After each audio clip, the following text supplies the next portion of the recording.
Welcome to this March 16th County Administrator Issues and Updates. Gary Smith will have you kick it off. Thank you, Chair Smith. All commissioners are present. Commissioners Fisher and Savas are on Zoom, and Commissioners Schrader, Shull, and Chair Smith are in the hearing room. We'll start with COVID-19 ZDO waiver request for the Hillside Christian Fellowship Church. Dan Johnson, Director of Transportation and Development, please present. Good morning, Commissioners and Chair. I'm here again with your weekly COVID waiver requirements for the Zoning and Development Ordinance. The Board's emergency declaration related to COVID-19 pandemic allows the waiver of Zoning and Development Ordinance provisions for commercial, industrial, and institutional uses to authorize temporary uses or temporary modifications to existing developments to facilitate social distancing and other requirements of the Governor's COVID-19 related executive order. Before you today is a request from Hillside Christian Fellowship on Sunnyside Road, and essentially they are requesting a temporary parking area adjacent to their permanent parking area. Hillside is adapting to the current limits on indoor occupancy of faith institutions by offering multiple services with smaller attendance. The additional parking will accommodate excess parking vans during transition times between services and mitigate traffic queues on Sunnyside Road. This has been reviewed and signed by our Transportation Engineering Group, our Building Codes Department, and also Public Health, and we would recommend approval. If there's any questions, I'd be glad to answer them at this point in time. I do not see any hands raised on Zoom.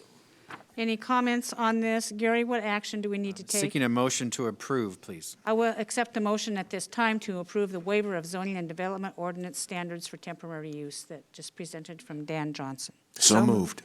Commissioner I'll Shull has moved the motion, and Commissioner Schrader has seconded. Any other comments from commissioners on this? Seeing none, Christina, would you please call the poll? Of course. Commissioner Fisher? Aye. Commissioner Savas? Aye. Commissioner Schrader? Aye. Commissioner Shull? Aye. And Chair Smith?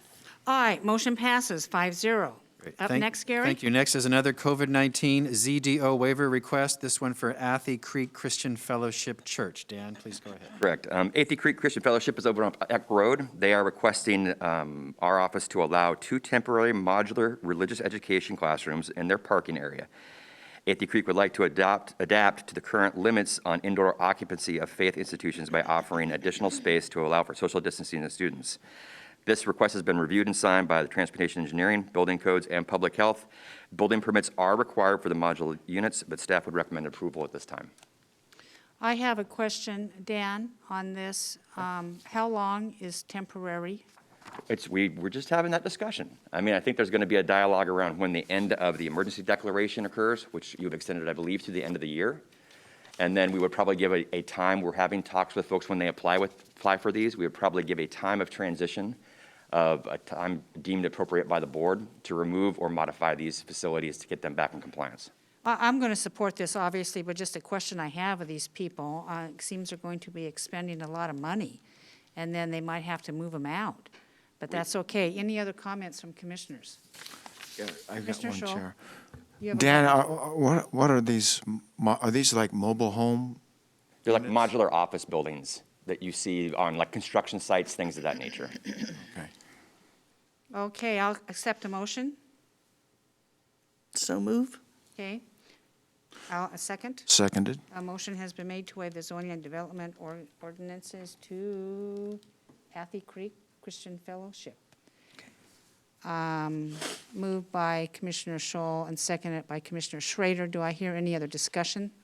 Point of order, Chair. It was moved by Commissioner Schrader and seconded by Commissioner Shull. Okay. Sorry. I stand corrected. Thank you very much for that. Any other discussion? Nope. Christina, can you call the poll? Of course. Commissioner Fisher? Aye. Commissioner Savas? Aye. Commissioner Schrader? Aye. Commissioner Shull? Aye. And Chair Smith? Aye, the motion passes 5-0. Great, Gary. thank you, Dan. Next, legislative update. Sue Hildick and Chris Lyons from Public and Government Affairs. There are 2 bills, although the second bill we're taking off the list, HB 2177, state court technology fees. We'll potentially bring that back at a later time. So please go ahead, Sue or Chris. Good morning, Commissioners. Here to talk about HB 3296, the Addiction Crisis Recovery Act. This bill, as introduced, increases privilege taxes imposed upon manufacturer or importing distributor of malt beverages, wine, or cider. And in your memo, you'll see the extent to which those increases are being proposed. And it's being done to help support addiction recovery and treatment. And just for a little context, the excise tax on alcohol in Oregon has not been raised for 40 years, and the state has the nation's third highest addiction rate and is 47th in the nation for addiction treatment. In terms of support out there, Oregon Recovers supports this bill. The Oregon State Chamber and our local chambers oppose the bill. And in terms of the county, the funding generated by the bill could filter into the county to help around community mental health programs. The legislative timeline on this is the bill is in the House Behavioral Health Committee. It's not been scheduled yet for a hearing. And come this Friday, if it has not been scheduled yet for a work session, it will die. So our recommendation to you is that we take no position unless the bill survives past that deadline this Friday. And then we can come back to you. We'll continue monitoring it and take a position at that time if needed. Well, now, that's an interesting position that you take, since as the chair, I asked this to come forward, because I've been hearing from winery owners, vineyard owners, and beer manufacturers that this will kill their business. They haven't even fully operational from COVID. They're open for 5 seconds, and then they're shut down for weeks. They're open for 5 minutes, and that's not a way to do it. I have had vehement opposition. Tootie, why isn't your board opposing this? It's killing Clackamas County businesses. It also trickles down to restaurants and bars. I would like to see this board oppose it. I appreciate, Chris, that it could die by March 19th, which is, what, Friday? Yes. Okay. My mother's birthday, yay. So I just think that if the county ever realizes any money for addiction recovery on this, I would submit that the addiction recovery isn't so much from beer, wine, and cider as it is for the legalization of meth and heroin passed by Measure 110 that the state voted on, but that's just my opinion. Do we have any other opinions from commissioners on this? Commissioner Scholl. Yes, Chair Smith, I recommend that we stick a knife in this thing before 19 March. House Bill 3296 is another tax on the people. It would be devastating to our growing microbreweries and wineries in this county, and I advocate smashing this thing even before the 19th. Thank you, Commissioner Scholl. And I see a red light on. I wonder who that is. I have Commissioner Savas and then Commissioner Fisher. Commissioner Savas. Yeah, so Chris, could you clarify, number one, how much the increase is? You said it hasn't been raised in, sound like decades. And how much the increase actually is? And also, you use the word could be used for alcohol. So my question is, will all of the additional revenues be used for treatment or a portion, or do we have any idea? Because if it's vague, I'm not likely to support it on the premise that is simply not going to address the problem at hand, which is, one of the problems at hand, which is addiction. But I don't want to unnecessarily increase the fee or the tax or whatever it may be without full knowledge of the extent of which those dollars are going to be spent. Yeah, so the bill, this funding would be provided to the Oregon Health Authority to help on these matters. So it would depend on them and the county signing IGAs for that transfer of funds. So, remains to be seen based on how that plays out. I mean, the bill does specify it is for those type of programs. Whether it comes specifically to the county or not is to be determined. In terms of the increase, it proposes a tax on a $31 gallon barrel of beer or cider. Currently, it's $2.60. It would go to $72.60. And it also increases a tax on a barrel of wine from currently 67 cents to 10.67 per barrel. $10? Correct. It's gonna go Chris- up $10? And we don't know actually where it's being directed, or no commitment to where it's being directed? Wow. Chris, is this, Paul, I'm just going to interject real quick. When you ask the amount, is this the same one that's been reported widely in the news media, that it's a 2,800% increase? Correct. Okay, I just wanted to make that sure. Paul, do you have anything further? I just want to follow up without some detail in that seems to be exorbitant. And if the dollars are committed, or the increase is a commitment, then so should be the direction of where those dollars are spent. So absent that, which sounds like it's pretty fuzzy, I can't support it. Commissioner Fisher? Yeah, I support staff's recommendation to not take a position. And I think as a board, we should be careful about making legislative positions where we might be divided. I think our greatest strength is to weigh in legislatively when we can all be united. The beer and wine tax hasn't been increased since the 1970s. And I'm not saying that this is the right avenue to go, but I do not think that we should be opposing this bill, staying neutral. I think I really appreciate Chris recommending that, and that will be how I will vote today. Commissioner Schrader? I had a question about this. So we don't know, was this a committee bill, or who sponsored this one? I know I can It look was it up. introduced by Reps Tana Sanchez and Representative Rachel Prusak, though Prusak has since taken her name off the bill. Okay, and we don't know where the money's going to be funneled to. There's no even there. I don't know that it's that specific. I think it's up, OHA would then likely promulgate rules that dictate. It'd be the Oregon Health Authority, though, would Yes. be the administrator of it. Okay, it does sound kind of vague to me, too. And, okay, that's all. Any other Madam comments? Chair, Yeah. I make a motion, we oppose the bill on the premise in which the dollars, the increase is exorbitant, and that the dollars are, there's not a commitment to fund or direct the dollars to alcohol and drug treatment. Do we have a second? Seconded. Motion has been made by Commissioner Savas to oppose House Bill 3296 and seconded by Commissioner Scholl. Any other discussion from commissioners? Hearing none, Christina, please call the poll. Okay, Commissioner Fisher? No. Commissioner Savas? Aye. Commissioner Schrader? Aye. Commissioner Scholl? Aye. And Chair Smith? Aye, motion passes 4-1 to oppose House Bill 3296. Does staff have any other direction that you need? Just one last quick thing, just a heads up at this point, that there's a lot of work being done at the federal level around setting up the federal earmarks that are coming back.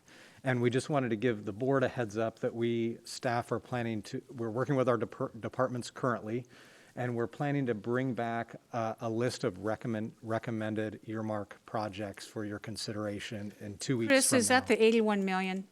No, this is federal, congressional appropriations. The Wyden bill? No, Okay. this is just, Okay, got it. Earmarks, okay. My question, going back to House Bill 3296, since this board has opposed it, are you going to let them know in Salem? Yep. Thank you very much. I think Commissioner Savas has his hands up, is that right? Yes. Yeah, I want to address, Chris, could you just elaborate for the benefit of everyone listening, what the earmarks or appropriations are? Are they transportation related? Are they healthcare related? What are they? it's everything. The Senate appropriation, the Ways and Means committees are divvied up into different topic areas, so it's transportation, it's health, it's housing, et cetera. So we'll come forward to you with a more comprehensive set of recommended projects. And so I would just ask if you have any suggestions or ideas that you'd like us to consider, please let us know between now in the next week or so. Okay, well, to that end, Chris, then at least on the transportation side, I would like to get for any project that is earmarked, transportation project that is earmarked, I'd like to know what and where, identification of where in either the RTP or the STIP or where it's identified as a project for the detail, please. Are you talking by others? Yes, well, whatever's included in the bill, yeah. It seems to me that if it's coming out of this region, or if it's going to be distributed across this region, my concern is about that it's done equitably.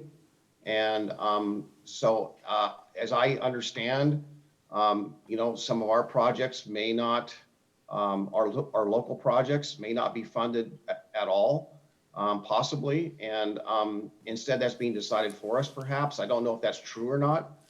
So that's why I'm asking for, in the metro region, project identification, where in the RTP or STIP, or where is it identified as a project that has gone through all the necessary processes to be funded by the feds. Yes, and we're working that through the TMAC process, and we'll continue to work with you on that.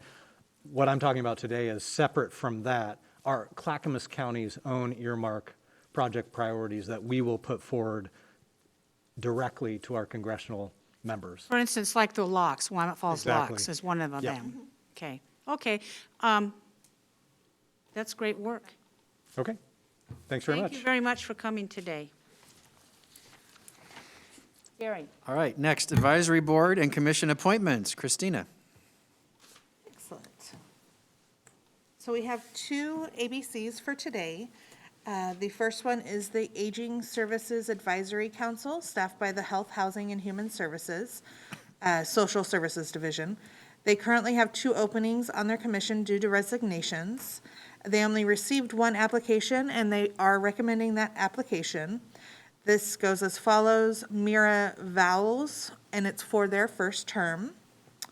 The second ABC is for the Economic Development Commission, staffed by the Business and Community Services through the Economic Development. They currently have 7 openings on their commission. They did receive 9 applications, but are only recommending 3 applicants.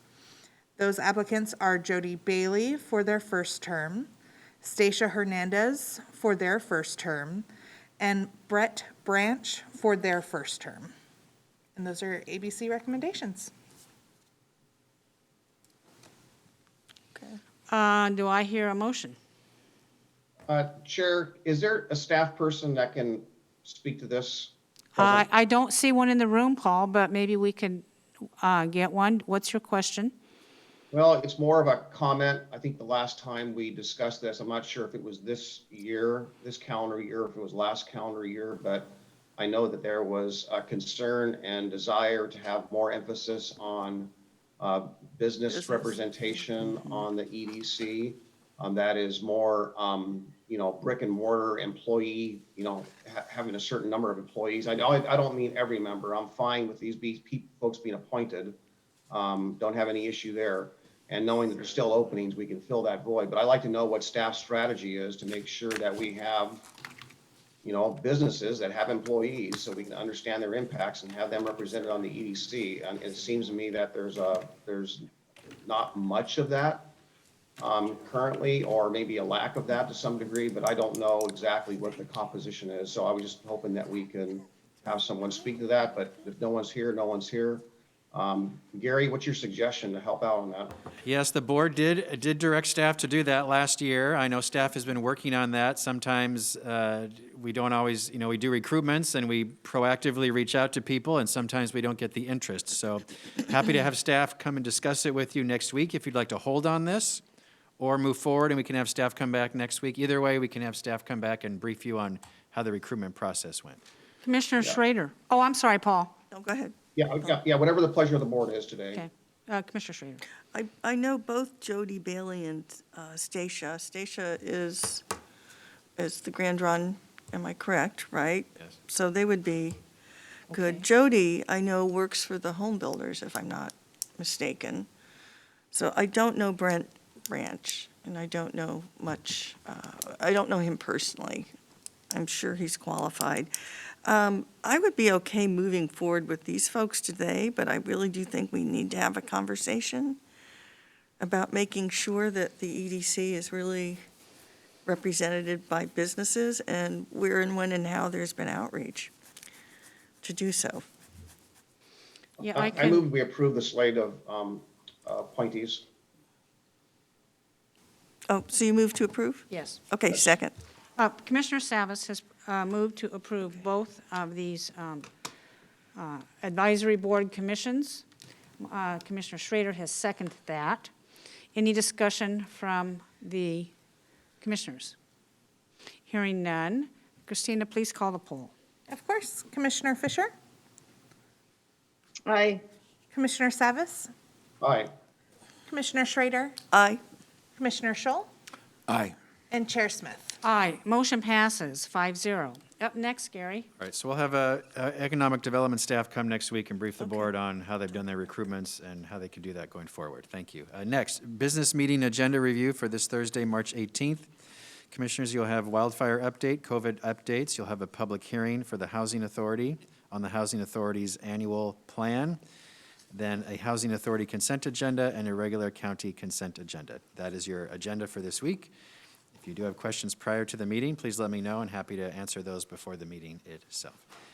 Next, Commissioner Savas is asked to discuss adoption of Robert's Rules of Order newly revised.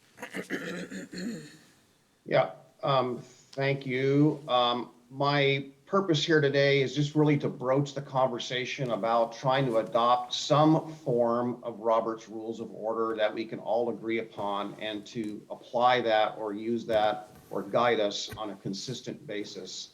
Robert's Rules of Order, even the newly revised, is cumbersome. However, I think there's order that is kind of needed and consistency that is kind of needed. So there is Sturgis, which is another form which has been recommended from the state level, and the advisement of public records and public meetings guidance. So, you know, I just would like to broach the conversation. Should we have a work session to basically formally adopt some kind of a revised, our own revised rules of operation, so that we can consistently operate and know what to expect, and hopefully not deviate from. That's the purpose of bringing this forward today. Do I hear any comments from the board? Well, Paul, don't we use Robert's rules already? I guess, can you be a little more specific about what yeah. Well, so as the chair states at the beginning of every business meeting, we firmly, or I think to some effect, I'm paraphrasing, we firmly follow or guide our meetings by Robert's Rules of Order, and it's not clear what that really is. I was contacted by a constituent of ours who basically took me to task about this particularly, and I think the point was well taken. I took the criticism constructively, that we should be applying some adopted version, our own whatnot, of what and how we operate. So, polling, for example, is not allowed under Robert's Rules of Order, but we have done that. We have done things by adoption versus by voting. There have been some inconsistencies, and I just want to clarify for everyone what to expect when they attend one of our meetings, and have some guidance on that, not to just apply it as we see fit. I think that is the constructive element of the criticism I received. Gary, you have a comment? Yes, Chair, thank you. So as you all know, Commissioners, Robert's Rules of Order is one method to use parliamentary procedure for the effectively conducting meetings. What Commissioner Savas is referring to is when you discussed the vehicle registration fee, there was a straw poll that occurred during that discussion. It was not binding. However, Robert's Rules of Order does prohibit the use of straw polls during a discussion. This is on me, Commissioners, because I discussed with Chair Smith prior to the meeting and recommended a straw poll as a way to gauge the interest of the board. So she was following my advice. So she did not purposely violate the rules. I did because I misunderstood. I apologize. However, Robert's Rules is very, very specific. It also states a board shall have no discussion or debate unless there is a standing motion on the table. So if you truly want to be that strict with Robert's Rules, it will really change how you conduct business. But that is your decision to make, how formally you want to follow Robert's Rules or not. And I think that's what Commissioner Savas is requesting, to have that discussion. Commissioner Scholl. I would like to take time to review these forms of Robert's Rules of Order. My concern is that, yes, we need to be orderly, but also we need to be able to get through our meetings without a lot of cumbersome procedures.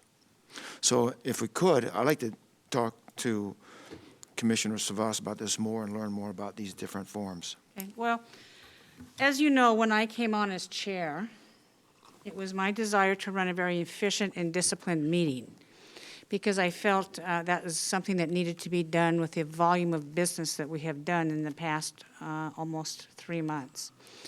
And I do think Robert's Rules are efficient. Now, if we want to go full on board with Robert's Rules of Orders, my job will be wielding the gavel all day long, gaveling in a motion and gaveling out a motion and gaveling out a commissioner who wants to freely speak because the motion was not made. However, I'm not inclined to do that, because I do think the free discussion items are very valuable to us. Regarding the straw poll, commissioners could have voted any way they wanted. However, 3 commissioners voted not to send it, not to have a further discussion about a referral to the people. And I also question, if that vote hadn't gone that way, would we even be having this discussion today, knowing that the public is listening to this meeting now? I do think straw polls are valuable. However, I will refrain from straw polls, but board, when an issue comes forward, I need to be able to ask this board in a publicly noticed meeting what direction that you want to take.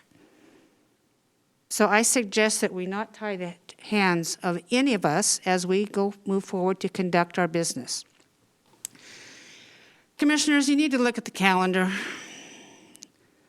April is on us, and that means the budget is here. And we need to start looking at budget. We need to start looking at the legislative. We need to start looking at what the United States Congress is doing, because they're running out a lot of stuff in the first 6 months. I'm going to recommend that we table any further discussion on Robert's Rules until summer, after budget is done, and after the legislature has adjourned. We know what's going on, and we have a lot of valuable initiatives coming up. Commissioner Savas, you want to explore transportation in depth. We want to explore our housing initiatives.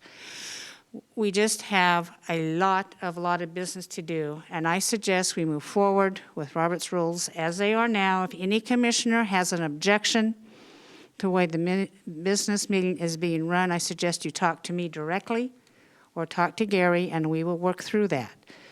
But I suggest strongly that we move forward and continue with the next agenda item, and maybe that's more appropriate, on codifying board rules and policies. Gary? Yes, Chair, I have my hand up. Oh, Paul, go ahead. Yeah, so this is not to be argumentative. It's actually to use this as an example. You just stated about the vote and that it was characterized as though it was basically closing the door of a discussion, and that's not what occurred. So I think that not only are the rules of Robert's Rules or some kind of parliamentary procedures required or necessary, but if we're going to work together in the spirit of the rules we adopted just last week, on last Tuesday in our work session, if we're going to adopt that, we need some guidance and how a commissioner is recognized. I understand that Commissioner Fisher had difficulty trying to be recognized last week. I've heard that, we can't have a discussion and be recognized to speak on an issue until there is a motion. I've also heard just the opposite, that once there's a motion, there's no discussion. That's not So- true. There's lots of No, discussion. I'm just saying, those are things that I've heard. I'm not saying you said those. Okay, just to clarify. I'm not trying to be argumentative. I'm just raising these as examples of why it needs to be done. So I think it's important, and if we don't have rules, some kind of rules of operation, I don't see how we're going to do months and months of good work without having some basic foundational rules. So Commissioner Savas, you're the one that initially raised the VRF today in this discussion, and therefore I also raised the VRF. I wasn't going to.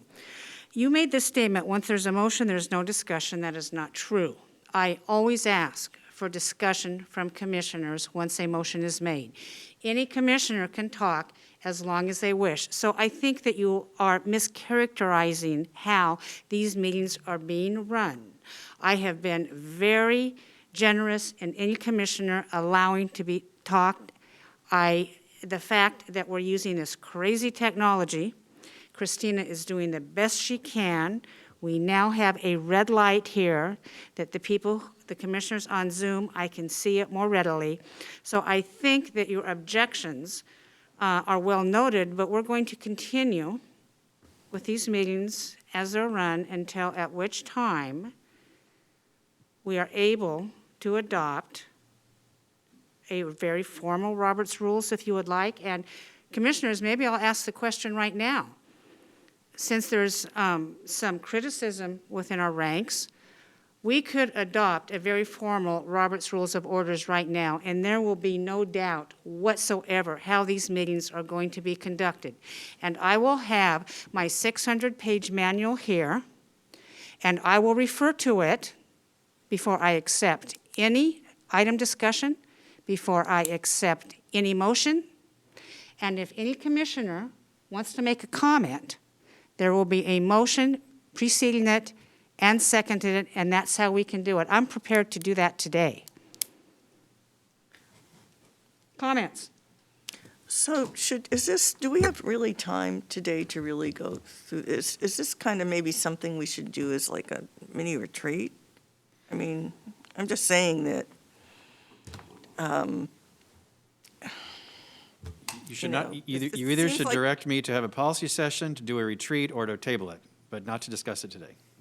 Those are your options. I just don't see how, I just think we should wait until after budget. My goal was to have the work session, just for clarification. oh, okay. Well, we could do a work session if we wanted to.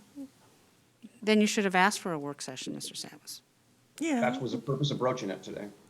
Well, you didn't ask for it. Now you're asking for it. Fine, we can have a work session, but we're not going to have it until after budget, because I would submit that there is extreme pressing business before this board, and that we really need to take up the people's business.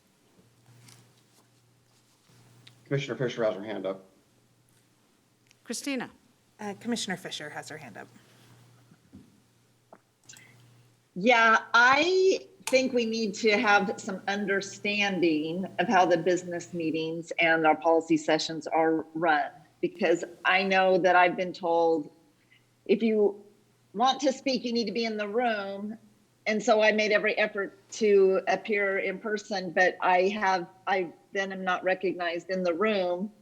And I understand from Chair Smith that the challenge is the difference between keeping track of who's in the room, who's on Zoom, who's in order, what the process is. And so I think that a lot of our issues are going to be resolved if we had a comprehensive way for Chair Smith to know who's in line and who's in order to speak. So today I came to the office business meeting last Thursday. I had a way to raise my hand on Zoom sitting in the room. Today, the technology didn't get set up in time for this meeting. So I'm in my office so I can raise my hand so that, because think about it. I mean, all of us, how hard it would be to try to manage all of that with different things coming at you. I can respect the challenge, but I do think we need to know how we are operating our meetings. I was very concerned that Jill Smith, during the issue of the turnkey and Estacada, was not allowed to answer the questions that I had asked to get the correct information out to the public in that moment. She was stopped. I was powerless to affect that.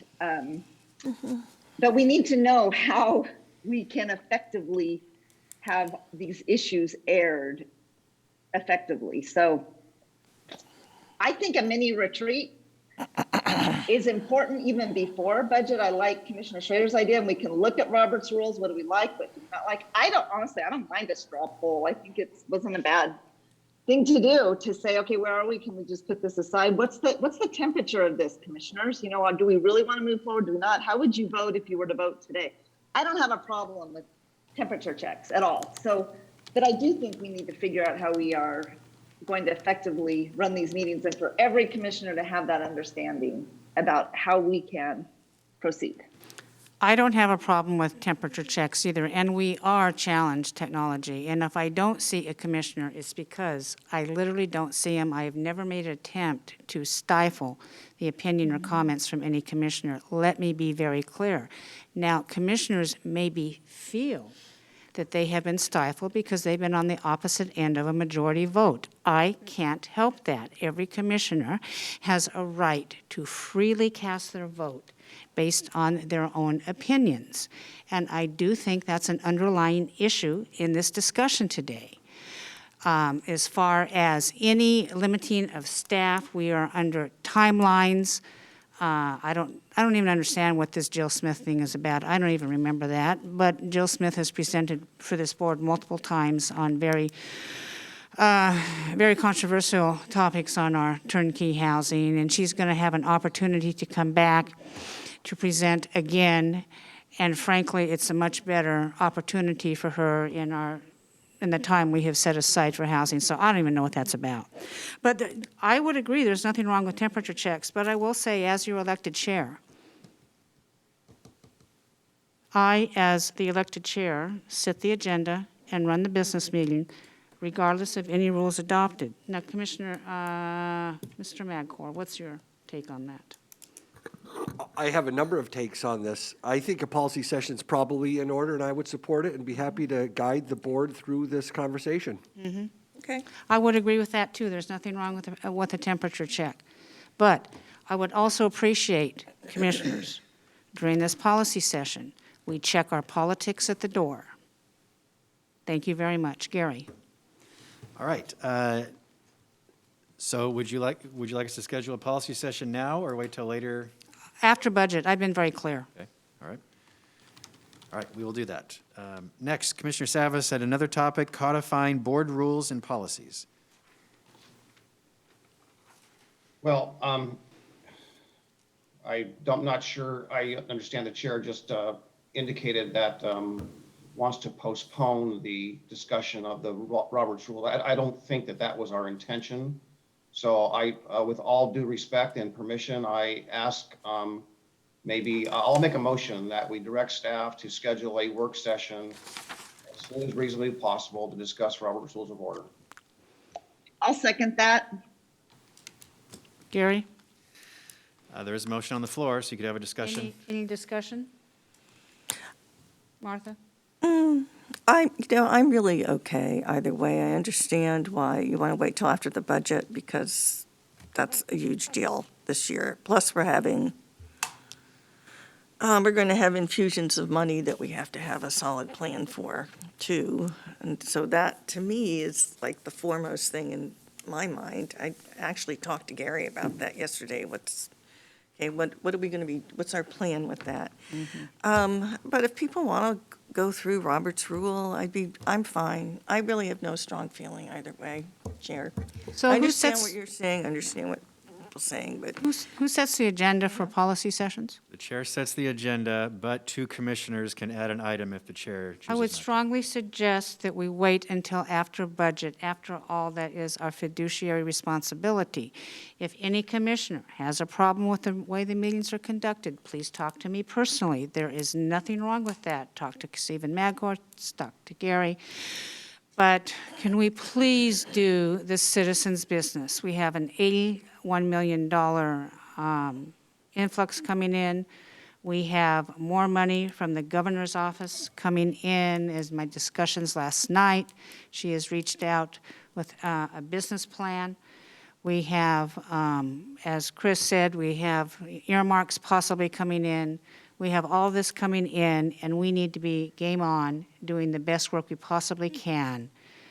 Christina, there's somebody in the queue? Commissioner Fisher has her hand raised. Go ahead. Yeah, thank you, Chair Smith. I understand how much work we have ahead of us, but I do believe that having a foundation of understanding of all commissioners is going to be paramount to us doing effective work, especially through budget, because we do know that when the Public Budget Committee tried to make a motion regarding Mark Scholl's salary, that was completely shut down, even though there was a effort to overturn shutting that down. So not only do we need to understand under which rules we are operating as a commission, but we need to be clear with our Public Budget Committee members as well, so that we are able to conduct the people's business. So I agree that this is foundational and we need to do it as soon as possible. Well, you know, I keep putting out a plea to this board to park your politics at the door, and there is some commissioners who are intent on bringing them in. Okay, let's go for it, Gary. We will work with staff when we can get this going. We have a motion on the floor, so let's vote. Christina, take a poll, please. Excellent. Commissioner Fisher? Aye. Commissioner Savas? Aye. Commissioner Schrader? Aye, I'll go there, but we really need, I've got to be honest, folks, I just qualifying, we really need to not get distracted with things, because we've got, I rarely worry about much, but I am worried about our budget, I'm worried about where we're going to head with it, making sure that we're managing it appropriately.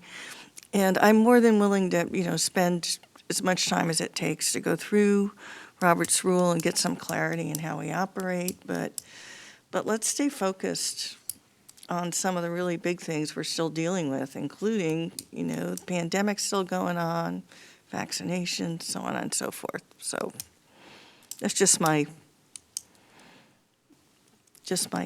editorial comment for the day. Okay, Commissioner Scholl No. and Chair Smith. I'm going to go ahead and say yes, motion passes 4-1, but I'm going to recommend to the staff that we do this after budget, and we keep our eye on the ball and figure out what's most important to our constituents. Thank you, Gary. Next up. All right, Commissioner Savas, codifying board rules and policies. Yes, thank you. As a companion to the prior issue of Robert's Rules, and also as a companion to the work and discussion we had last week on how we operate with compassion and efficiency and clarity, and all those things we stand for are for spirit, for service, professionalism, integrity, respect, individual accountability, trust, building trust, all those great things, all the great work that we have done as a commission, the past commission, collectively going forward. I think codifying those into operating rules and procedures is something that I have discussed with our legal counsel, Mr. Madcore. He's got a rough framework apparently that he's tried to in the past suggest we do, and I'm convinced. I was convinced then. I'm convinced now. It's something we ought to be doing, and I think it could be incorporated into a work session. But I thought maybe Mr. Madcore could elaborate just a little bit, and with that, open it up for discussion. Again, this is not anything to be decided on today. As I stated very early on the last issue, this is something to be scheduled for further discussion. I just try to take the temperature and see if there is support by my colleagues to do this work. Thank you. Any discussion, because I'm confused. Doesn't this fall under Robert's Rules of Order discussion? Gary or Chair, maybe Mr. Madcore could speak to it. Stephen? Would you like to hear from me, Chair? Yes, I would. So Thank you. I circulated to Commissioner Savas at his request a draft set of board rules that our office has had in existence for the last 10 years. Every new board, we essentially circulate it.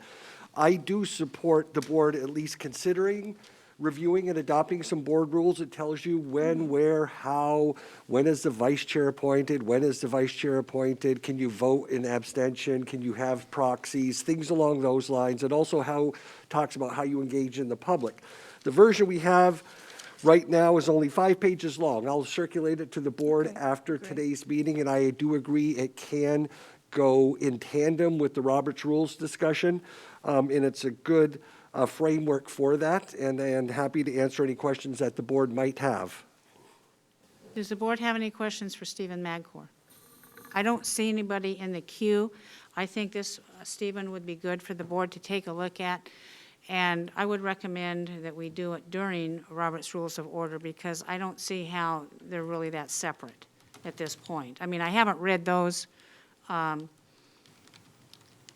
Maybe that's something that should have been presented to me on my first day. Right? If Sure. I may, Chair, another example of what could be incorporated in, call them even bylaws for that matter, even though I don't really like that word per se, but, you know, things like, you know, 2 commissioners can put something on the agenda.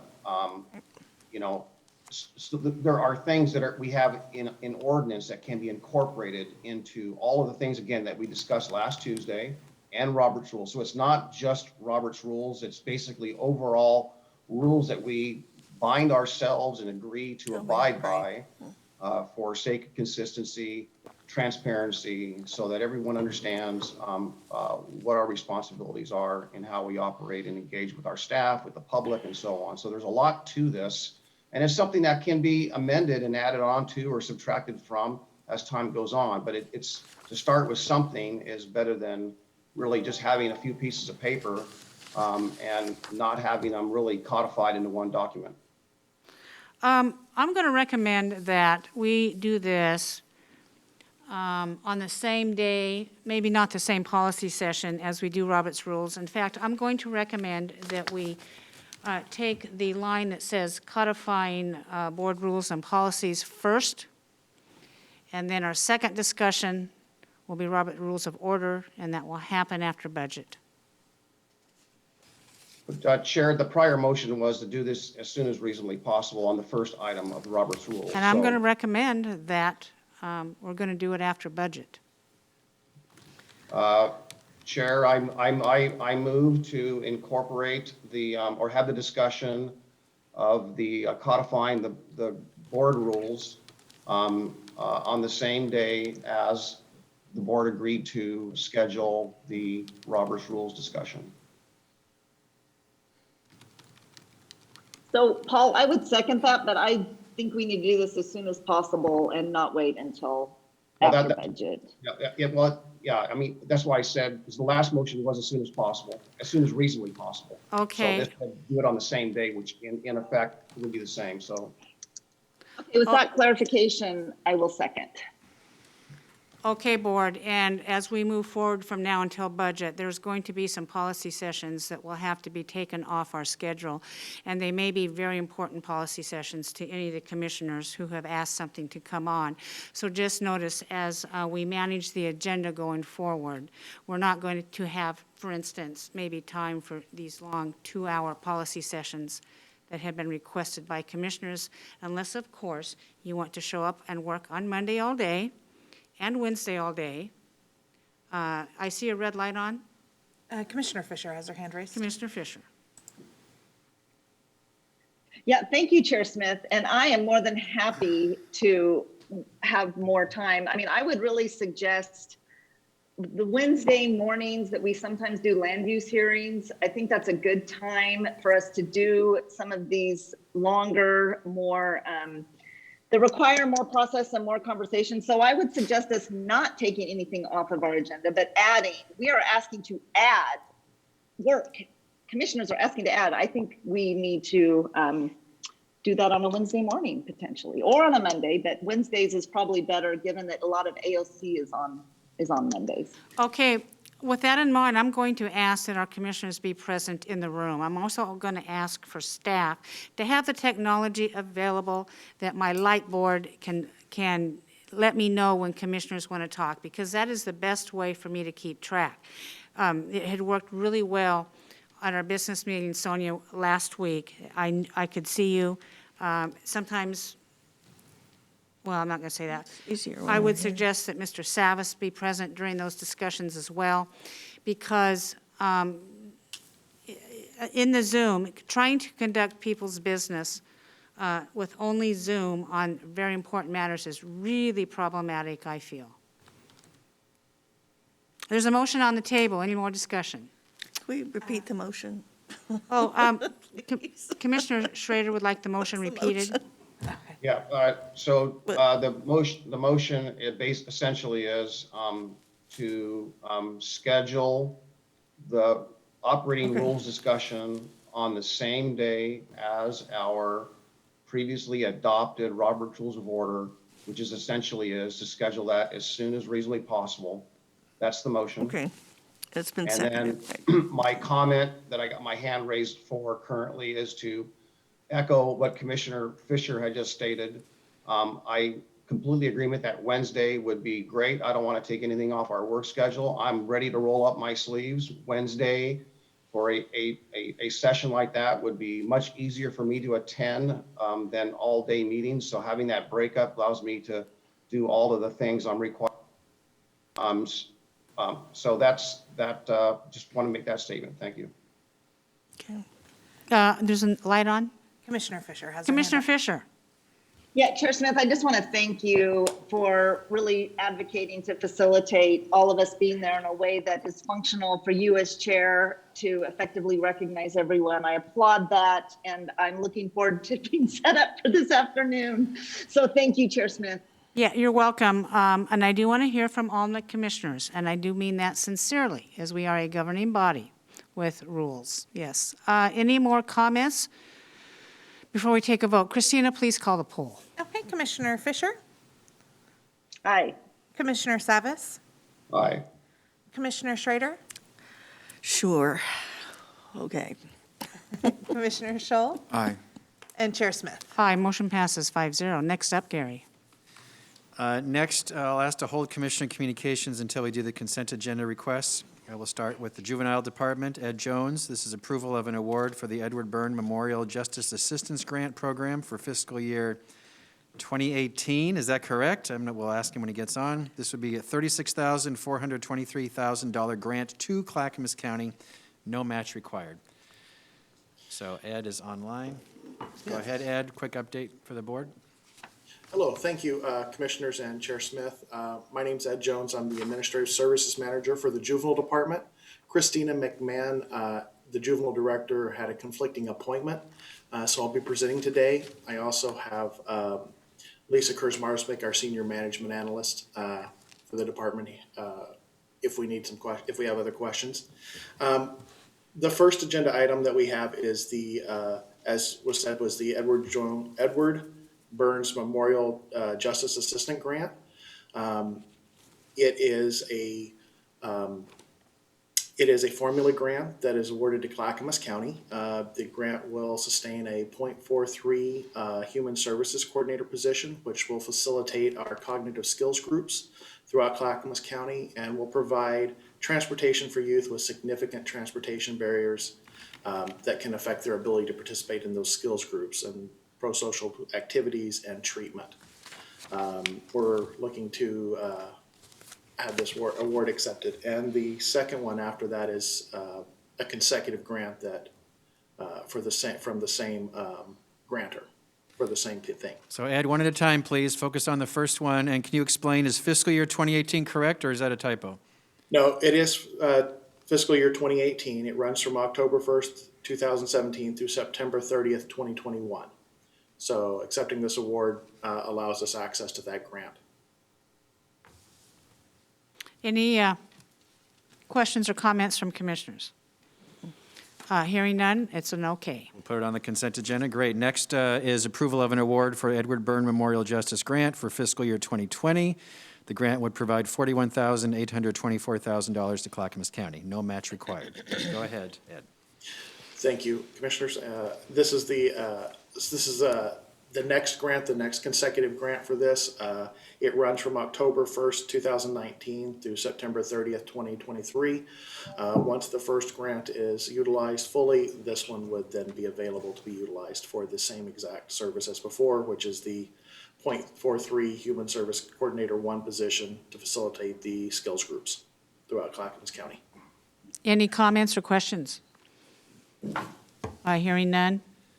Go Okay, ahead, Gary. great. Third, approval of a contract with Parrot Creek Child and Family Services for the outpatient juvenile sex offense treatment program services. Total contract value $460,000, with $60,000 coming from the general fund, and anticipated Oregon Youth Authority individualized services funding $32,000 annually. Go ahead, Ed. Hello, this is our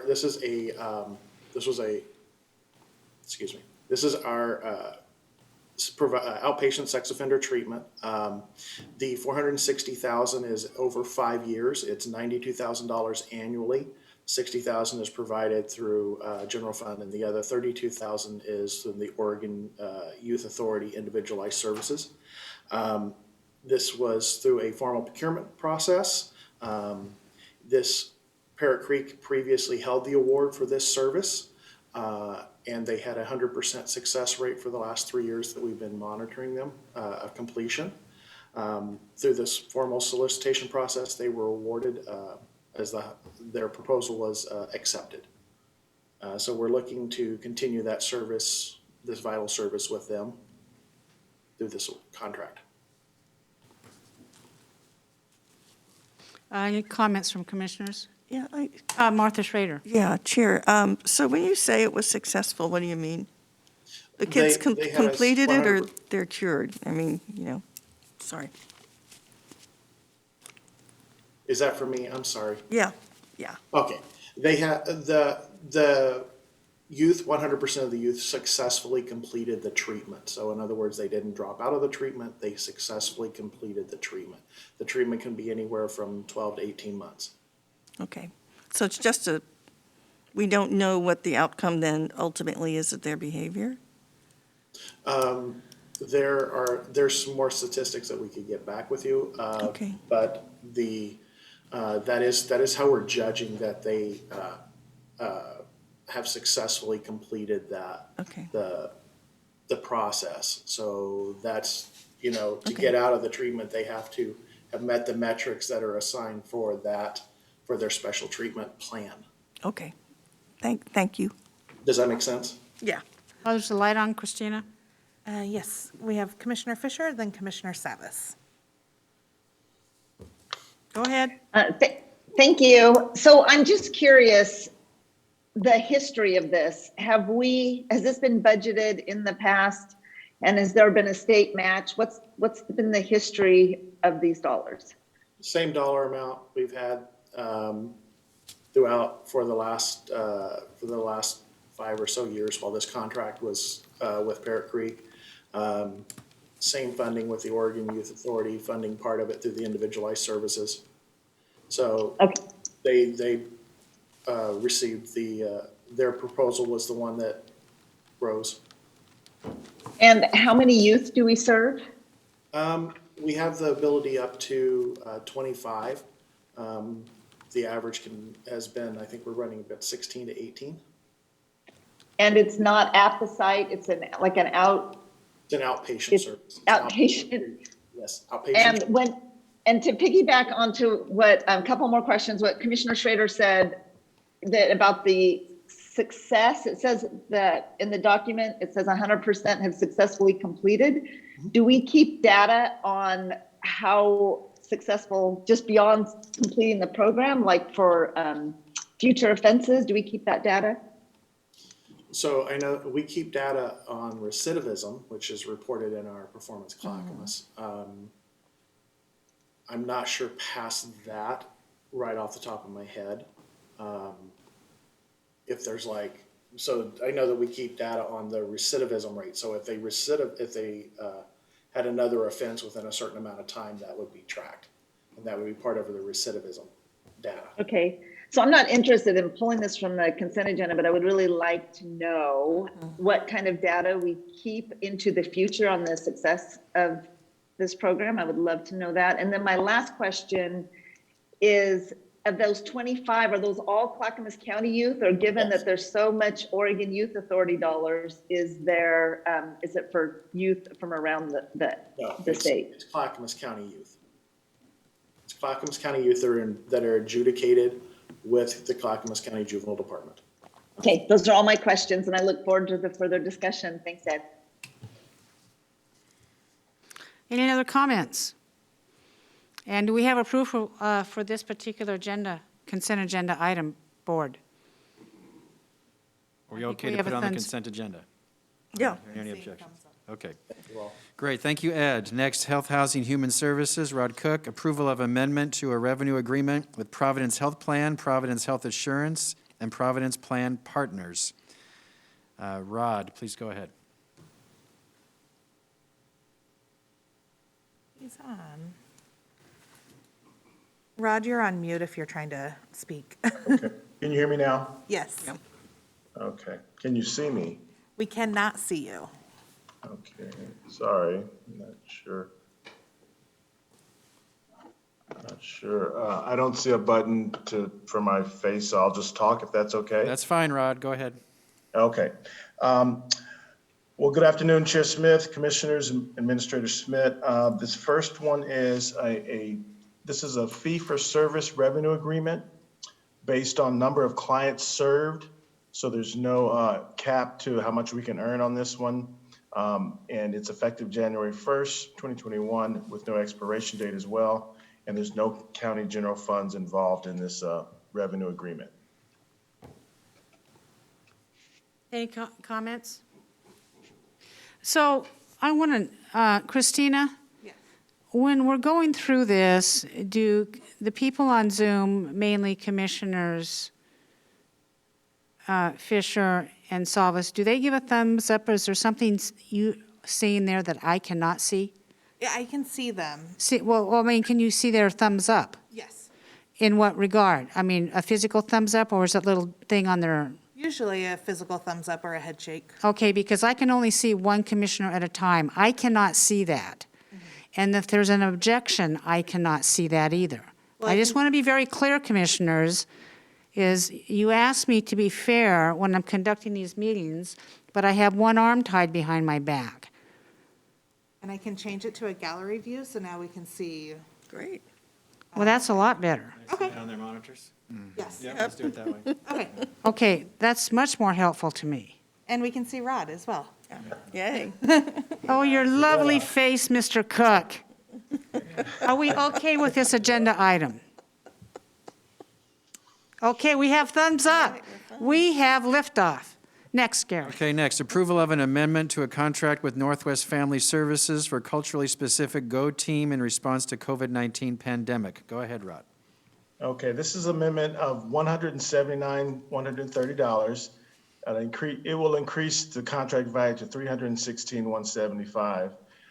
The funds will allow Northwest Family Service to provide culturally specific Go Team services to Latinx communities within Clackamas County. There's no county general fund involved in this one. That's been a really successful program, and we just want to continue the services that are happening for that population. Commissioners, I believe that's a go. All right, next, approval of an intergovernmental agreement with the City of Portland to access and use the Homeless Management Information System. Go ahead, Rod. Okay, so this one is $100,000 over a 5-year period, so it's an average of $20,000 a year. They're requesting approval of this IGA with the City of Portland, Portland Housing Bureau for annual licensing and servicing of the Wells Key software used as our local homeless management information system. This is required by HUD for the types of funds we get in, and it's the mechanism we use this year to do the point in time contact. We use that instead of going out and doing the actual survey. So this is our database basically, and at this point, this is the database that several counties are using, and I've been using for years. So this is just a renewal of that contract. No county general funds are involved in this one as well. Thank you. Commissioners? Seeing no objections, it's a go. Commissioner, Oh, yeehaw, who was this? Commissioner Savas. Go, Ms. Savas. Yes, Rod, good to see you today. I'm intrigued by this. I wasn't aware of this particular database. So it includes more data than just the point in time count. Is that right? Yeah, think of it as a tracking device. So anyone who comes into the system looking for homes or places to stay, it's tracking their needs. So there's all other types of things that we wrap around, or services we wrap around these same clients. So it tracks all that data for us, tells the feds how many people we've served, how long they've stayed in the homes, and that type of thing. So it's a pretty good data-based system that we use. And multiple divisions use it, our social services as well as housing and CD all use it. So all that information is going into the same system.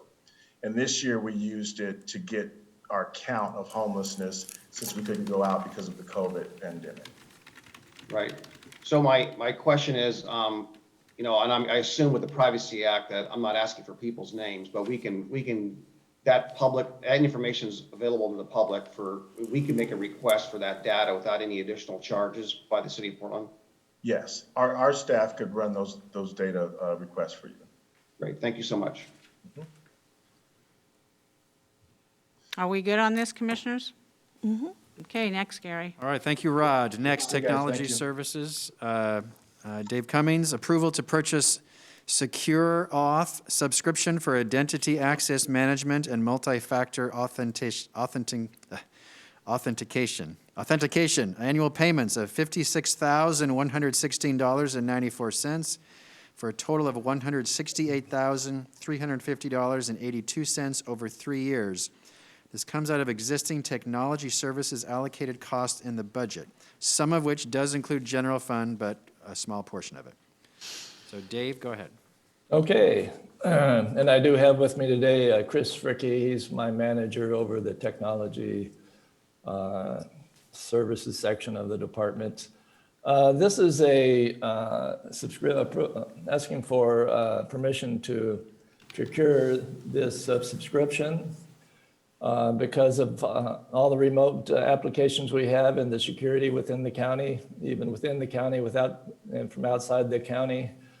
It will help us with multi-factor authentication, which is like if you get into the credit union, you try to get into your account, it'll require you to have them send you a code to your cell phone so you can get in, just extra layer of security for the county. It'll make us CJIS compliant, which is very important for us, and also help us with some of the HIPAA requirements around the county.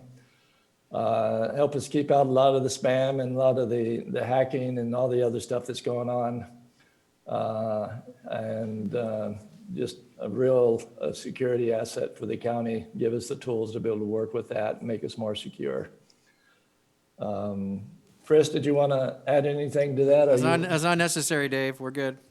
Okay. I'm at home and I'm on my new Mac, my Macintosh computer, so it's working really well. So that's really basically what it is. It's a subscription for tools for us to keep the county secure and keep us compliant in all the compliances that we need. CJIS is a very, very important one. And of course, HIPAA compliancy too. That's all I have. Thumbs up, commissioners? Yep. Those are awful nice-looking thumbs, I have to say. Okay, thank you, Dave. Next, Community Corrections. Malcolm, approval of an intergovernmental agreement between Clackamas County Community Corrections and Oregon State Parks, Milo McIver State Park, to provide work crew services from March 1, 2021 through June 30, 2021. The intergovernmental agreement will provide to us $30,000 in revenue to support the community service program. Malcolm, go ahead. Good afternoon, or good morning, ahead of myself, Chair Smith and Commissioners. This will be a new contract, one of 28 that we have for our community service programs with a variety of municipalities and government agencies. Milo McIver State Park reached out for assistance in wanting a contract to help with the ice storm cleanup. This will allow, we will have crews out there providing the service. And again, community service is an alternative to utilizing jail. So it is a program that brings in revenue and saves a great deal of money to the county by providing that alternative to jail, the most expensive option. Commissioners? Good. Looks good. Okay, thanks, Malcolm. Next, Transportation Thank and you. Development. Dan, approval of a resolution declaring the public necessity and purpose for acquisition of rights-of-way easements and fee property for the Lolo Pass Road Stabilization and Surface Preservation Project and authorizing good faith negotiations and condemnation actions. Dan.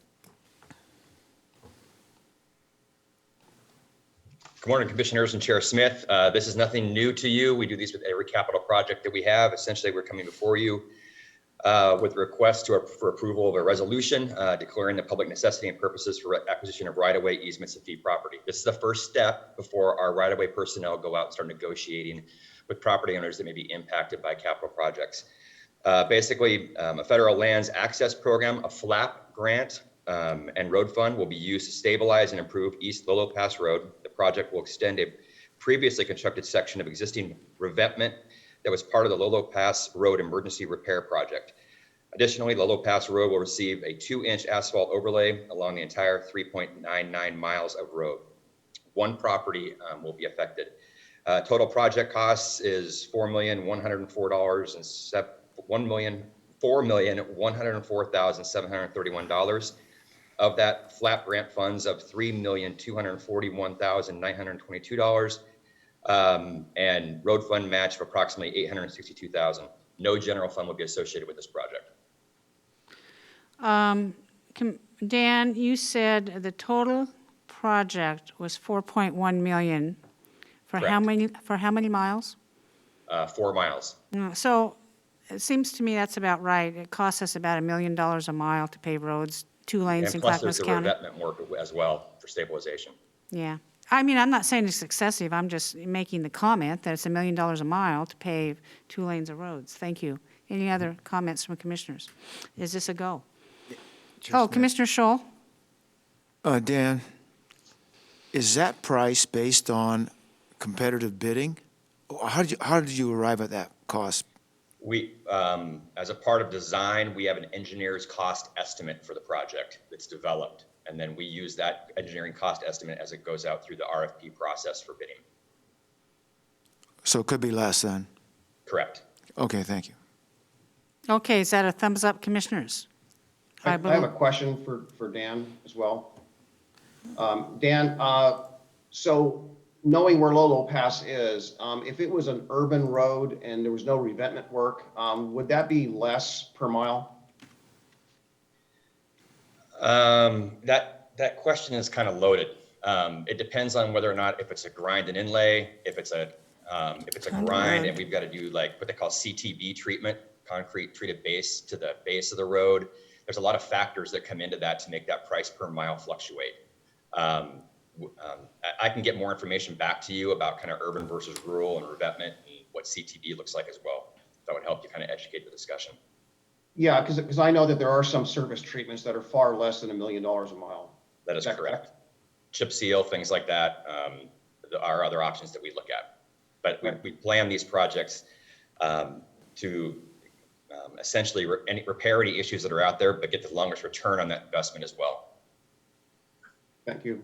But Thank you. this is a 1-inch overlay, so that's a repaving, correct, Dan? That is a part of it, correct? All The right. entire roadway. All right, commissioners, thumbs up. Yep, looks like it's a thumbs up. Thank you, Dan. Okay. Thank you. Thank you. Finally, Disaster Management. Nancy, approval of Amendment Number 1 to the Personnel Services Agreement with Advantage Nurse Staffing of Oregon to provide on-call temporary medical staffing services to respond to the COVID-19 pandemic. This will increase the contract by $1 million, bringing the maximum value to $2 million. This is entirely funded through the Public Health Cares Program. No general funds are involved. Nancy, go ahead. Yes, good morning, commissioners.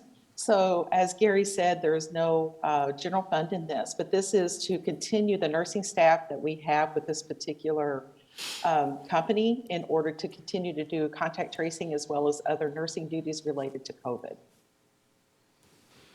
Any comments, commissioners? Looks like it's a thumbs up. Okay, so next, approval of, is there a question? Sorry, Commissioner Fisher has her hand up. Commissioner Fisher? So Nancy, I'm just curious, is this contract used to do some of the home visiting for homebound people to administer the vaccine? No, I think this is not part of that contract, no. Okay, so this is mostly contact tracing. Just curious. Thank you. Thumbs up for me.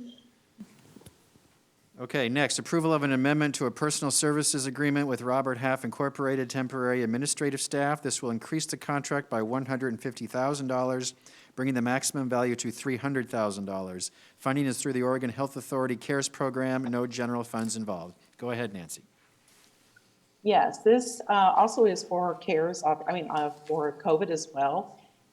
The administrative staff that we have for this particular contract are working on, right now, the vaccine clinics as well as assisting with contact tracing.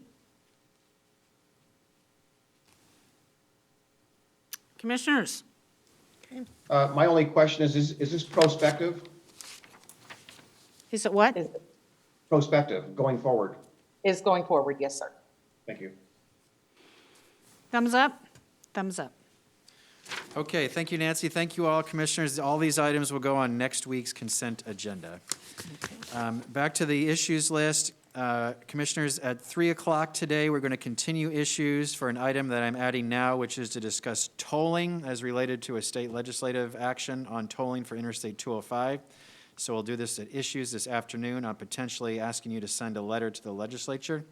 More staff has already emailed you in your email, but this afternoon at 3 o'clock, after the last policy session, please extend your calendars. We'll have that continuation of issues.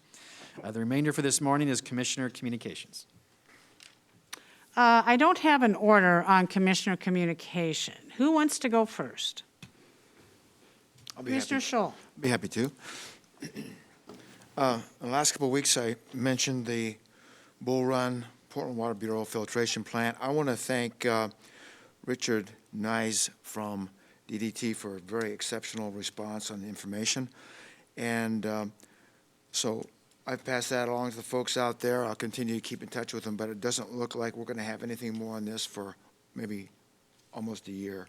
Oh, okay. When the Portland Water Bureau sends Clackamas County a conditional use permit request through the farmland out there inside the county.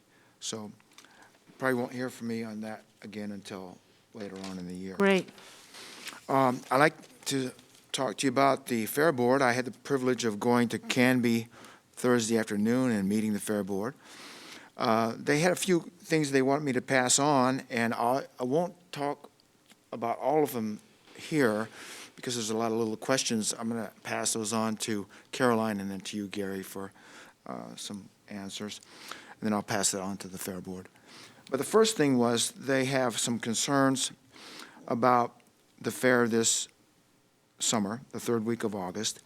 And they're looking for some reassurance from the board that the governor's not going to restrict attendance at the fair because that drives profitability for the contractors and that sort of thing. And they want to get going with planning right now. The fair is only 5 months from next week. And so they just want to feel reassured that they can proceed with planning and start pushing out some money and making contracts with stock contractors from the rodeo and that kind of thing. So I'm not sure what we can send back to them, but that was their concern. Can I comment on that, Commissioner pass along Schultz? to you. Yes, ma'am. Last night, I had my tri-chairs meeting with the governor's office, and Leo Horner brought up right away the new metrics for outdoor activities for this summer. And they look very promising, and the governor is going to be releasing some new metrics on that, and I was asked not to state what those are, but it has directly to do with fair attendance, and Gary and I had a discussion on that. And as soon as the governor makes that available, I think we will all be very happy on that, Commissioner Scholl, and I appreciate you following up on that for us. And can you continue on that? Yes, thank you. Commissioner Scholl is in the queue with his comments. I see there's a red light, but Commissioner Scholl will finish his comments. Yeah, just take a second. The next issue they asked me to share with the board was every year the 4-H uses the fairgrounds for 9 weekends. And they wanted me to coordinate initial staffing with the idea of maybe asking the OSU Extension office to compensate for staffing and utilities for those 9 weekends. So I sent out some initial queries on that. Once I get some more information, I'll report back to the board on what I found on that. And that's all I have for today, Chair. Good, thank you. Who is in the queue, Christina? Commissioner Savas has his hand raised. Christina, would you like to do your commissioner comments now? Paul here. I raised my hand initially to ask Commissioner Scholl, how can we be of assistance with the Fair Board or his pursuits with the Fair Board? And Chair, I appreciate your comments and your trike chairs kind of meeting.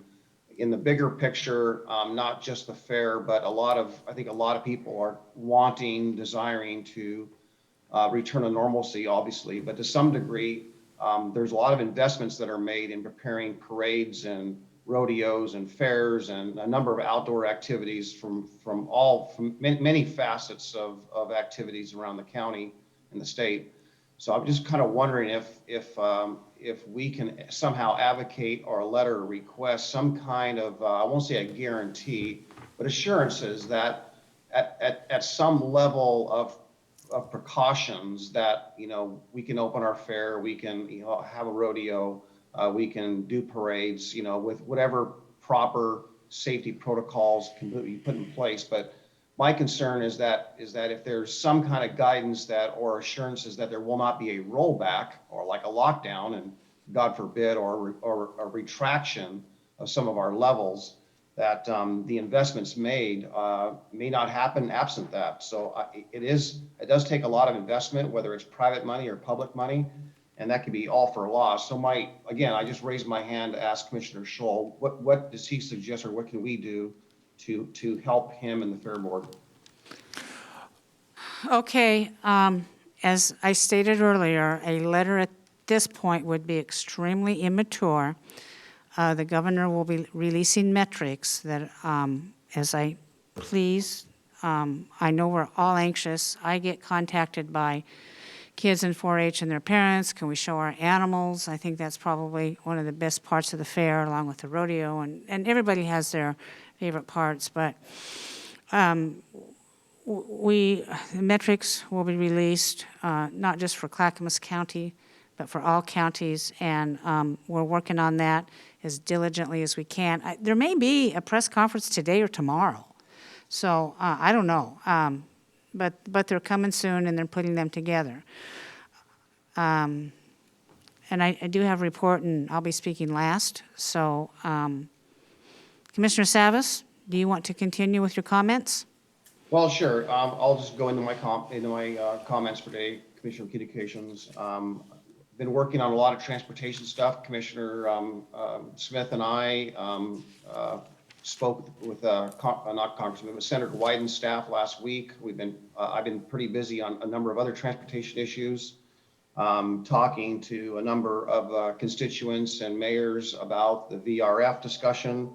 And this afternoon, we'll talk about the tolling, congestion pricing, variable pricing. Those words are being used interchangeably by some, but not by all. It's creating some confusion.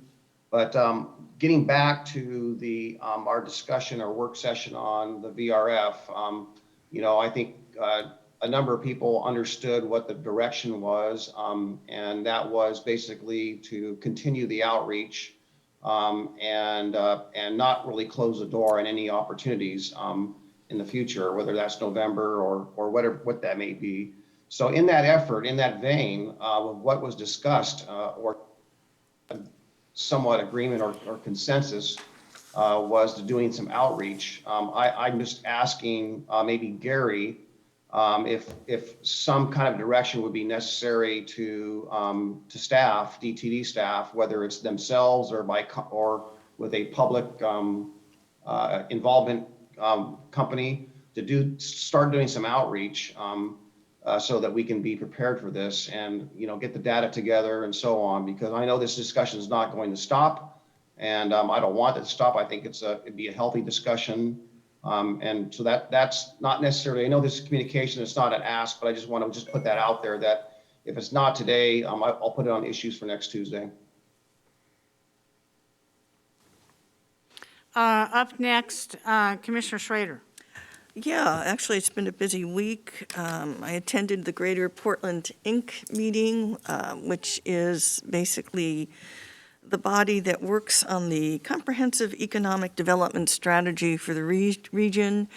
That is important because that is a mechanism whereby we can get federal dollars for regional economic development. They have asked each county to come forward with a project, so I will be talking to my policy advisor today about talking to economic development.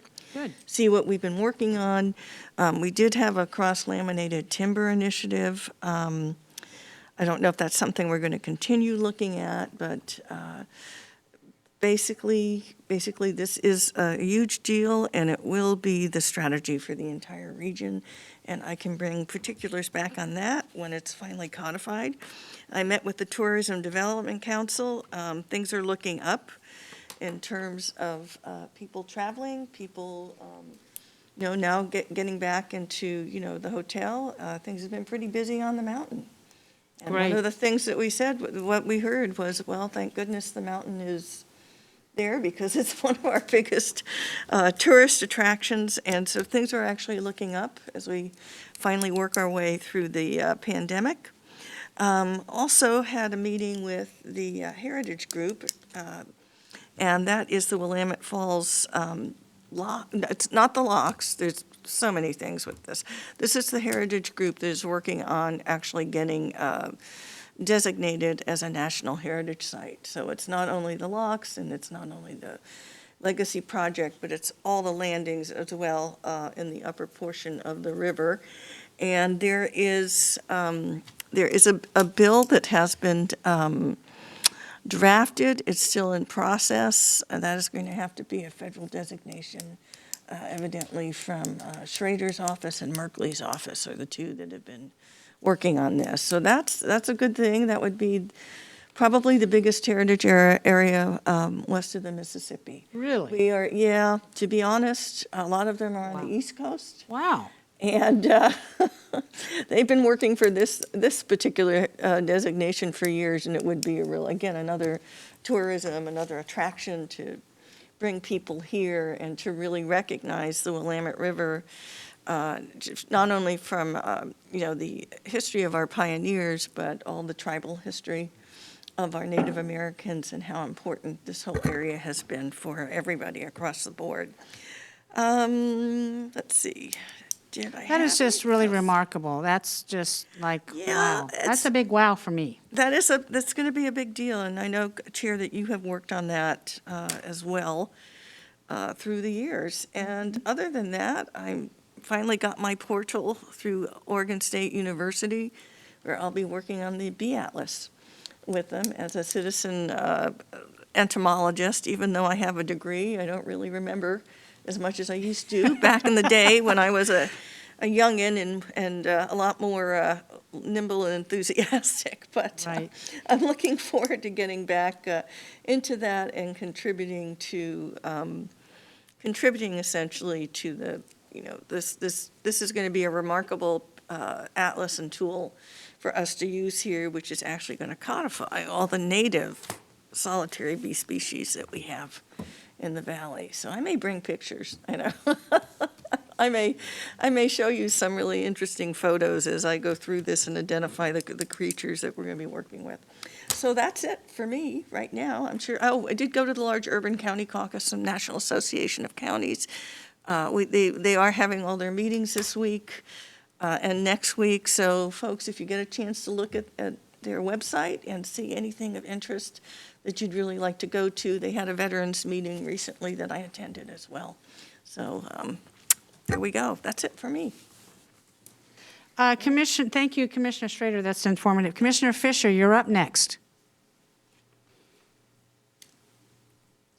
Yeah, nothing really to report today. NACO is an important conference that's worth attending, and I second that for Commissioner Schrader.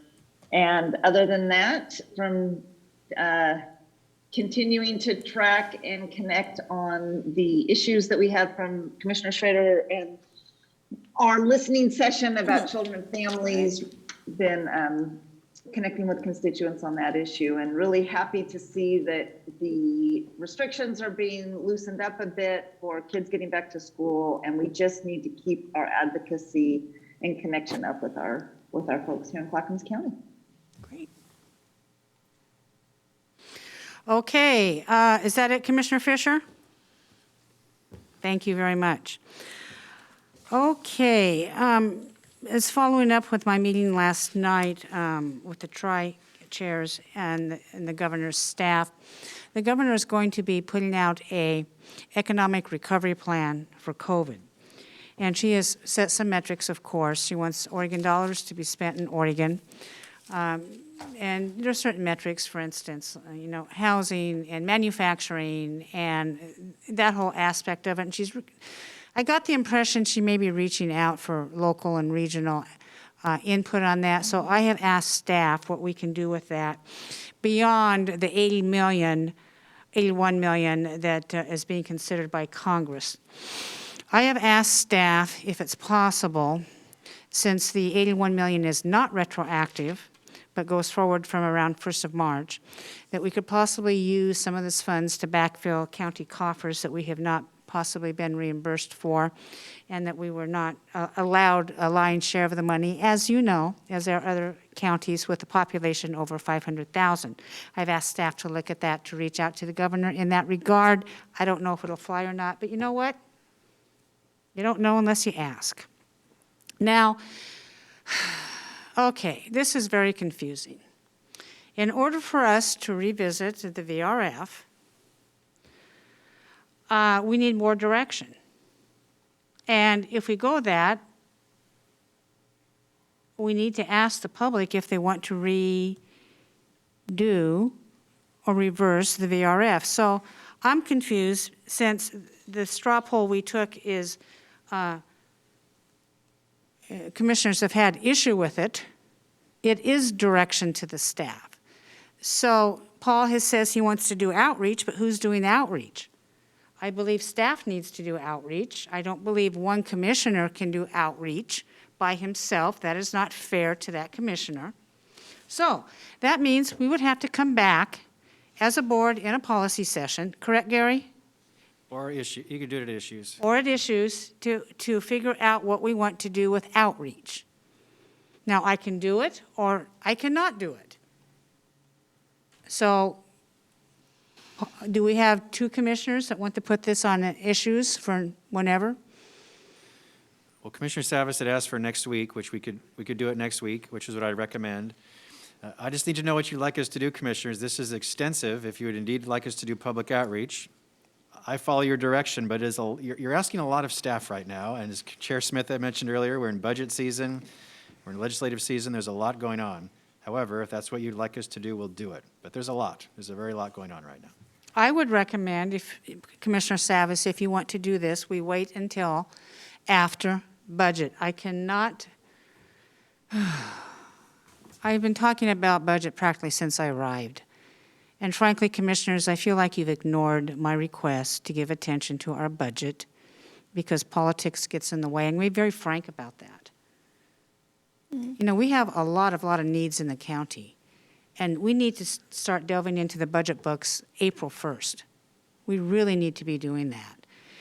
But if you all think you're experts on the budget and don't need that extra time, it will delay our budget hearings in May, I'm certain, and through June, whatever we do with that.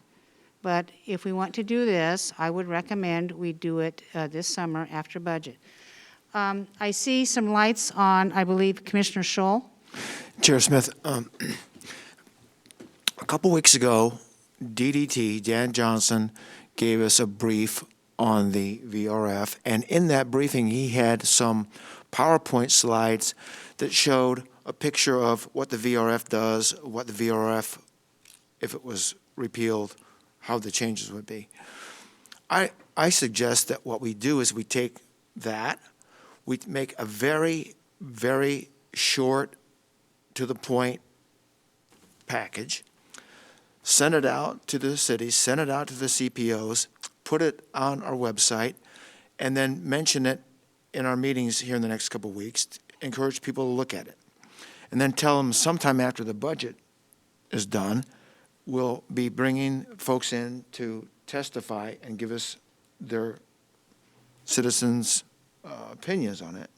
And then we can look at it then, and then decide what we're going to do. But that would be easy and quick, so you don't have to get wrapped around the axle with the staff, Gary. I see another light on. Commissioner Savas has a Commissioner Savas. Yeah, thank you for, Chair, for, inviting discussion on this topic.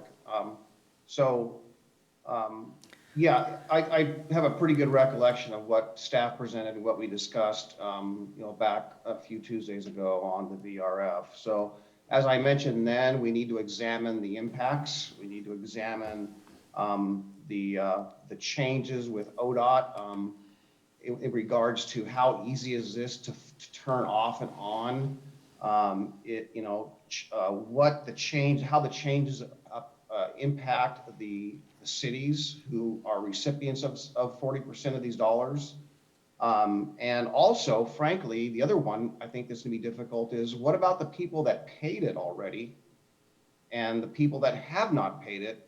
And is that fair or unfair, or is there some kind of a clawback or a means of paying back the people who already paid that amount and are not gonna see their investment be put on the ground, so to speak? So I think that there was a lot of people who supported this and who did support this and who supported these projects are expecting that the dollars they paid for their extra increase of the vehicle registration fee a couple years ago, as it's ramping up, are expecting to see those projects implemented. So I think we've got a number of entanglements and realities about this VRF and the impacts if it is voted down by the voters.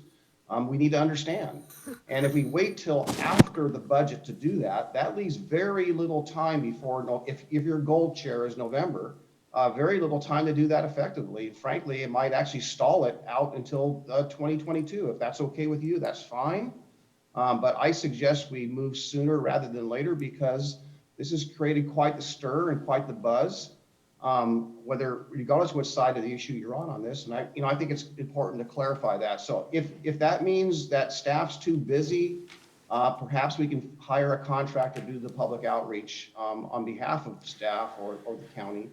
I'm open to ideas, but I don't think stalling off the engagement and just letting this stir without clarification and without some guidance and ability to collect the input is a wise move. So I suggest we act sooner than later. Well, Commissioner Savas, that's nice, but I'm perfectly fine going into 2022 with this. I have no problem. When it was voted down by this board, I realized that the November of this year would be gone. I don't know that staff has capacity to do this until after budget. Gary, would you like to comment? I'm sorry, Commissioners, staff has no capacity. They are working very, very hard on the day-to-day of running the organization. And I'm working with staff on budgets. I know you've not seen it yet, but we have. We've been working very hard since January and right now to propose to you budgets based on your strategic plan, based on what I know your individual priorities are and your board priorities. I know that. You've told me. I've heard it. So that's what staff's doing right now. So if you choose to go forward, I would say hire a contractor, but then who's paying for that? We've not budgeted for that. So with tremendous respect, Commissioners, I'm asking you, can we please hold on this type of outreach until after the budget process is completed? And I have no problem doing all of the suggestions that Mr. Savas did. But we can't lose sight of the fact is why are we doing this? Because there may be an opportunity for the voters to weigh in on whether they want to have it or not. And at any education, any materials that you wish to put out there, it all boils down to the voters get a chance to give their opinions. Looking at whether somebody gets a refund or not, I'm really not into that. I'm looking at a date into the future where it stops, maybe a year out after the vote. So at such time, if the voters support repealing it, I mean, I don't know. I don't know. That's what I would do. I think it's doable on many levels, but I would, again, think that we're going to probably, Gary has made a strong suggestion that we do this after budget, and I'm perfectly fine with 2022 when we revisit this with the voters. With that in mind, I think we're done for today. We will resume these policy sessions. Oh, Gary. I'm sorry, I have one quick addition. Our discussion on our request on the consent agenda, I apologize. The 2 disaster management items, the temporary staffing due for COVID, they asked if that could be on this Thursday's agenda because of the timeliness. Would that be okay? Yes, I think that's fine. Thank you. Thank you. That's all. Thank you. Okay, we'll see you all back at 1:30. Thank you.